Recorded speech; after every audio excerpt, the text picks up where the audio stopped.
इस बहन का नाम सुनीता है। तो आइए देखते हैं इनके जीवन की वंडरफुल टेस्टमनी को कि कैसे परमेश्वर ने इनकी शर्मिंदगी को दूर करके इन्हें एक बड़े घर के साथ आशीषित किया।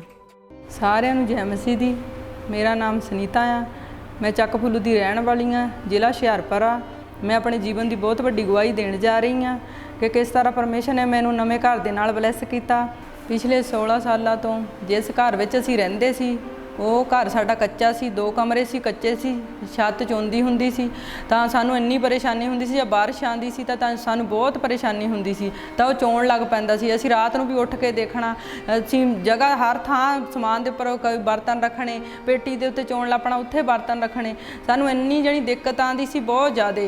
तां असीं जदों भी किसी ने साडे घर आना तां असीं उन्हां नूं रात नहीं सी रखदे हुंदे, तां वो चल जांदे सी साडे घरों। रिश्तेदार भी मेरा कोई रात नहीं सी रहिंदा हुंदा साडे। तां मैनूं इन्ना शर्मिंदगी का सामना करना पैंदा सी तां बहुत ज़्यादा कि इन्ना असी इन्नी तंगी सी। तां मैं कहंदी हुंदी सी भी किस तरह बे इन्ना 16 साल हो गए बई मेरे हालात कदों बदलेंगे। जानी कि जब मैं कि मेरी रिश्तेदार सारे तकड़े आ तां मैं इन्ना परेशान हुंदी सी कल्ली भी मेरी किस्मत काते इदां दी आ कि मैं इन्नी दुखी सी कि ਤਾਂ ਮੇਰੇ ਹਾਲਾਤ ਕਦੋਂ ਚੇਂਜ ਹੋਣਗੇ, ਮੇਰਾ ਘਰ ਕਦੋਂ ਬਣੂਗਾ।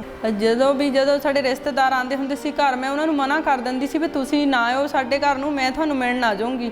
ਮੈਂ ਇੰਨਾ ਪਰੇਸ਼ਾਨ ਹੁੰਦੀ ਸੀ। ਜਾਂ ਗੈਸਟ ਸਾਡੇ ਬਾਹਰੋਂ ਆਉਂਦੇ ਹੁੰਦੇ ਸੀ ਉਹਨਾਂ ਨੂੰ ਵੀ ਅਸੀਂ ਘਰ ਨਹੀਂ ਸੀ ਰੱਖ ਸਕਦੇ ਆਪਣੇ। ਮੈਂ ਆਪਣੇ ਹਸਬੈਂਡ ਨੂੰ ਕਹਿੰਦੀ ਹੁੰਦੀ ਸੀ ਵੀ ਕਦੋਂ ਸਾਡਾ ਘਰ ਬਣੂਗਾ। ਅਸੀਂ ਇੰਨੇ ਪਰੇਸ਼ਾਨ ਹੁੰਦੇ ਸੀ, ਇੰਨਾ ਡਿਪਰੈਸ਼ਨ 'ਚ ਸੀ ਮੈਂ ਹਰ ਵੇਲੇ ਸੋਚਦੀ ਰਹਿੰਦੀ ਸੀ ਕਿ ਮੇਰੇ ਹਾਲਾਤ ਕਿਉਂ ਇੰਨੇ ਮਾੜੇ ਆ। ਮੇਰੇ ਹਸਬੈਂਡ ਜਿੱਦਾਂ ਇੰਡੀਅਨ ਆਰਮੀ ਦੇ ਵਿੱਚ ਸੀ, ਜੋਬ ਕਰਦੇ ਸੀ ਸਰਕਾਰੀ। ਤਾਂ ਉਹਨਾਂ ਦੀ ਤਨਖਾਹ ਜਿੱਦਾਂ 30-35 ਹਜ਼ਾਰ ਰੁਪਈਆ ਸੀਗੀ। ਉਹਨਾਂ ਦੀ ਤਨਖਾਹ ਦਾ ਵੀ ਸਾਨੂੰ ਪਤਾ ਨਹੀਂ ਸੀ ਲੱਗਦਾ ਵੀ ਉਹ ਤਨਖਾਹ ਕਿੱਥੇ ਜਾਂਦੀ ਆ। ਜਿੱਦਾਂ ਵੀ ਤਨਖਾਹ ਆਉਂਦੀ ਸੀ ਉਹ ਬਿਮਾਰੀਆਂ 'ਤੇ ਲੱਗ ਜਾਂਦੀ ਸੀ, ਫਜ਼ੂਲ ਖਰਚੀ 'ਚ ਜਾਂਦੇ ਸੀ ਪੈਸੇ। ਜਾਣੀ ਕੋਈ ਬਰਕਤ ਨਹੀਂ ਸੀ, ਕੋਈ ਵੀ ਬਰਕਤ ਨਹੀਂ ਸੀ ਹੁੰਦੀ ਪੈਸੇ ਵਿੱਚ। ਤਾਂ ਇੱਦਾਂ ਹੀ ਜਾਣੀ ਫਜ਼ੂਲ ਖਰਚੀ ਵਿੱਚ ਹੁੰਦੇ ਸੀ। ਸਾਡੇ ਸਹੁਰਾ ਪਰਿਵਾਰ ਦੇ ਵਿੱਚ ਕੋਈ ਵੀ ਜਾਣੀ 5 ਭਰਾ ਸੀ ਮੇਰੇ ਸਹੁਰਿਆਂ, ਜਾਣੀ ਉਹਨਾਂ 'ਚ ਕੋਈ ਵੀ ਕਿਸੇ ਨੇ ਵੀ ਪੱਕਾ ਘਰ ਨਹੀਂ ਸੀ ਬਣਾਇਆ।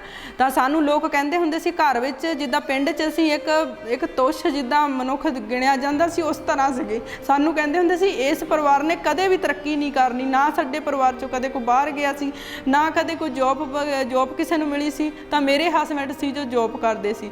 ਤਾਂ ਫਿਰ ਜੋਬ ਦੇ ਕਰਨ ਦੇ ਬਾਵਜੂਦ ਵੀ ਸਾਡੇ ਹਾਲਾਤ ਇੰਨੇ ਮਾੜੇ ਸੀ ਕਿ ਉਹ ਸਾਡੇ ਜਾਣੀ ਤਨਖਾਹ ਦੇ ਵਿੱਚ ਕੋਈ ਵੀ ਬਰਕਤ ਨਹੀਂ ਸੀਗੀ।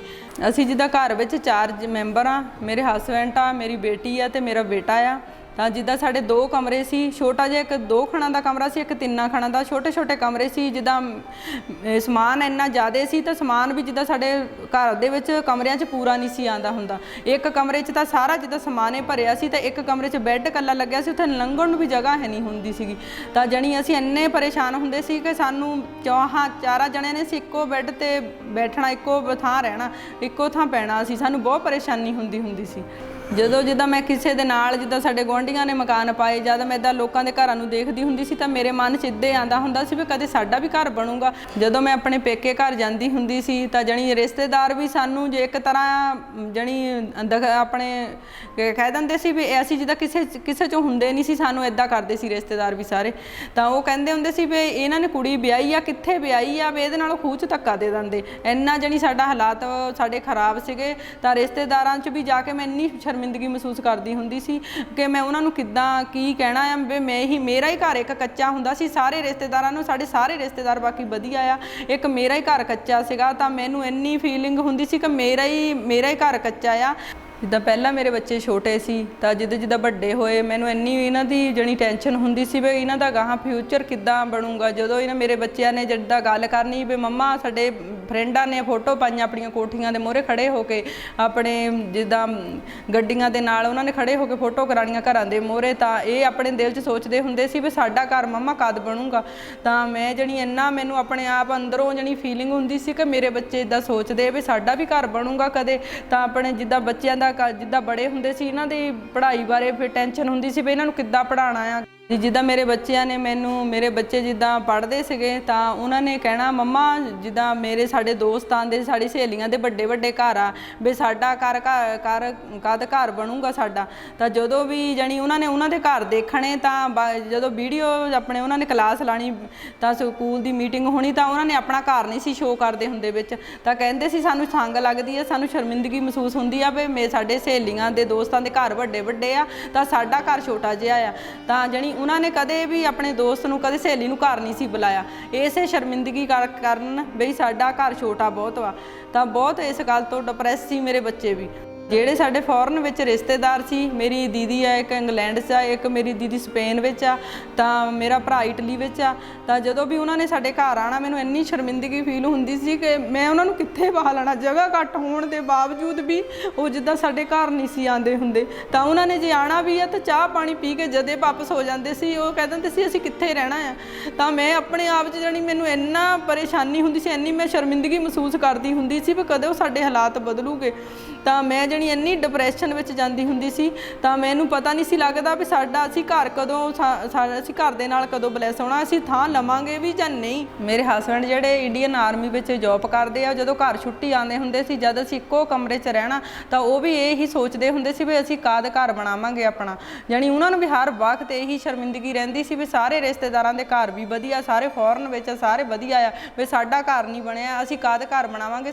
ਜਿੱਦਾਂ ਮੇਰੀ ਸਿਸਟਰ ਜੋ ਸਪੇਨ ਵਿੱਚ ਆ, ਉਹਨਾਂ ਨੇ ਮੈਨੂੰ ਪ੍ਰਭੂ ਬਾਰੇ ਦੱਸਿਆ।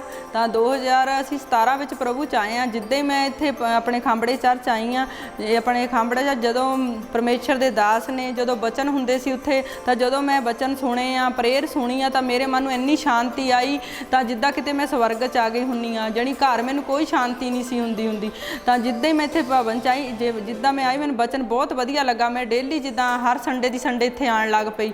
ਤਾਂ ਜਿੱਦਾਂ ਸਾਡੇ ਪੇ ਹਾਲਾਤ ਵੀ ਚੇਂਜ ਹੋਣ ਲੱਗ ਪਏ। 19 ਅਗਸਤ 2018 ਵਿੱਚ ਜਦੋਂ ਮੈਂ ਆਈ, ਇੱਥੇ ਮੀਟਿੰਗ ਚੱਲਦੀ ਸੀ ਸੰਡੇ ਦੀ, ਪਾਪਾ ਜੀ ਕਹਿੰਦੇ ਤੁਸੀਂ ਬੀਜ ਬੋਵੋ।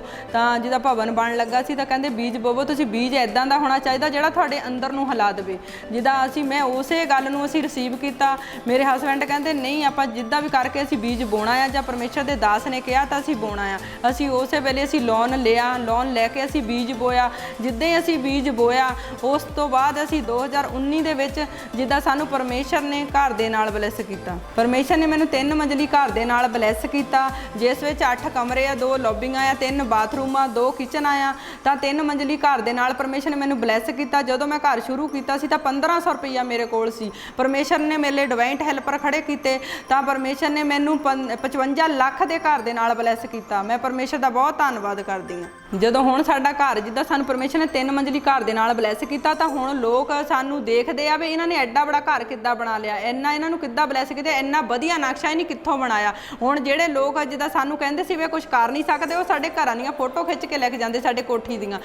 ਤਾਂ ਹੁਣ ਉਹ ਦੇਖਦੇ ਆ ਵੀ ਤੁਸੀਂ ਇੰਨਾ ਨਕਸ਼ਾ, ਸਾਡੇ ਰੰਗ ਜੋ ਅਸੀਂ ਕਰਾਇਆ ਉਹਦੀਆਂ ਫੋਟੋ ਖਿੱਚ ਕੇ ਲੈ ਕੇ ਜਾਂਦੇ ਆ ਵੀ ਅਸੀਂ ਇਸ ਤਰ੍ਹਾਂ ਦਾ ਰੰਗ ਕਰਾਉਣਾ। ਪਰਮੇਸ਼ਰ ਨੇ ਸਾਨੂੰ ਐਦਾਂ ਬਲੈਸ ਕੀਤਾ ਕਿ ਰੂੜੀ ਤੋਂ ਚੱਕ ਕੇ ਮਹਿਲ ਬਹਾਲ ਦਿੱਤਾ। ਪਰਮੇਸ਼ਰ ਨੇ ਸਾਡੀ ਸ਼ਰਮਿੰਦਗੀ ਨੂੰ ਦੂਰ ਕੀਤਾ, ਜਿੱਦਾਂ ਕਰੂਸ ਤੇ ਪਰਮੇਸ਼ਰ ਨੇ ਸਾਡੀ ਸ਼ਰਮਿੰਦਗੀ ਨੂੰ ਦੂਰ ਕਰ ਦਿੱਤਾ। ਮੈਂ ਪਰਮੇਸ਼ਰ ਦਾ ਧੰਨਵਾਦ ਕਰਦੀ ਹਾਂ। ਜਿੱਦਾਂ ਹੁਣ ਸਾਨੂੰ ਲੋਕ ਕਹਿੰਦੇ ਆ ਤਾਂ ਇਹਨਾਂ ਨੂੰ ਪਰਮੇਸ਼ਰ ਨੇ ਇੰਨਾ ਬਲੈਸ ਕੀਤਾ। ਸਾਡੇ ਬਾਰੇ ਪਹਿਲਾਂ ਜਿੱਦਾਂ ਲੋਕ ਸੋਚਦੇ ਸੀ, ਹੁਣ ਸਾਨੂੰ ਇੱਦਾਂ ਹੀ ਕਹਿੰਦੇ ਆ ਵੀ ਇਹ ਕਿਸੇ ਰਸਤੇ ਲੱਗ ਗਏ ਆ, ਸਹੀ ਰਸਤੇ ਲੱਗ ਗਏ ਆ। ਤਾਂ ਪਰਮੇਸ਼ਰ ਨੇ ਸਾਨੂੰ ਜਿੱਦਾਂ ਇੱਕ ਰੂੜੀ ਤੋਂ ਚੱਕ ਕੇ ਮਹਿਲ ਬਹਾਲਿਆ, ਪਰਮੇਸ਼ਰ ਨੇ ਸਾਨੂੰ ਉਸ ਤਰ੍ਹਾਂ ਸਾਨੂੰ ਬਲੈਸ ਕੀਤਾ, ਸਾਨੂੰ 3 ਮੰਜ਼ਲੀ ਘਰ ਦੇ ਨਾਲ। ਅੱਜ ਅਸੀਂ ਪਿੰਡ ਵਿੱਚ ਵੀ ਸਾਡਾ ਨਾਂ ਆ ਤਾਂ ਪਿੰਡ ਵਿੱਚ ਸਾਡੀ ਇੱਜ਼ਤ ਵੀ ਕਰਦੇ ਆ। ਮੈਂ ਇਹੀ ਲੋਕਾਂ ਨੂੰ ਸੰਦੇਸ਼ ਦੇਣਾ ਚਾਹੁੰਦੀ ਆ, ਜਿਹੜੇ ਲੋਕ ਬੁਰੇ ਹਾਲਾਤਾਂ ਦੇ ਵਿੱਚ ਆ, ਤੰਗੀ ਦੇ ਵਿੱਚ ਆ, ਉਹ ਇੰਨੇ ਬੁਰੇ ਹਾਲਾਤਾਂ ਦੇ ਵਿੱਚ ਆ, ਮੈਂ ਉਹਨਾਂ ਨੂੰ ਇਹੀ ਸੰਦੇਸ਼ ਦੇਣਾ ਚਾਹੁੰਦੀ ਆ ਤੇ ਪਰਮੇਸ਼ਰ ਦੇ ਭਵਨ ਦੇ ਨਾਲ ਜੁੜੋ, ਪਰਮੇਸ਼ਰ ਦੇ ਘਰ ਆਵੋ, ਤੁਸੀਂ ਪਰਮੇਸ਼ਰ ਦੇ ਬਚਨ ਨੂੰ ਸੁਣੋ। ਪਰਮੇਸ਼ਰ ਤੁਹਾਡੇ ਰਾਸਤਿਆਂ ਨੂੰ ਖੋਲੂਗਾ। ਪਰਮੇਸ਼ਰ ਤੁਹਾਨੂੰ ਜਿੱਦਾਂ ਮੈਨੂੰ ਬਲੈਸ ਕੀਤਾ, ਪਰਮੇਸ਼ਰ ਤੁਹਾਨੂੰ ਵੀ ਬਲੈਸ ਕਰੂੰਗਾ। ਇਸ ਵੱਡੀ ਗਵਾਹੀ ਦੇ ਲਈ, ਮੈਂ ਇਸ ਆਸ਼ੀਸ਼ ਦੇ ਲਈ ਮੈਂ ਪਰਮੇਸ਼ਰ ਦਾ ਧੰਨਵਾਦ ਕਰਦੀ ਹਾਂ ਤੇ ਪਰਮੇਸ਼ਰ ਦੇ ਦਾਸ ਦਾ ਧੰਨਵਾਦ ਕਰਦੀ ਹਾਂ। ਸਾਰਿਆਂ ਨੂੰ ਜੈ ਮਸੀਹ ਦੀ।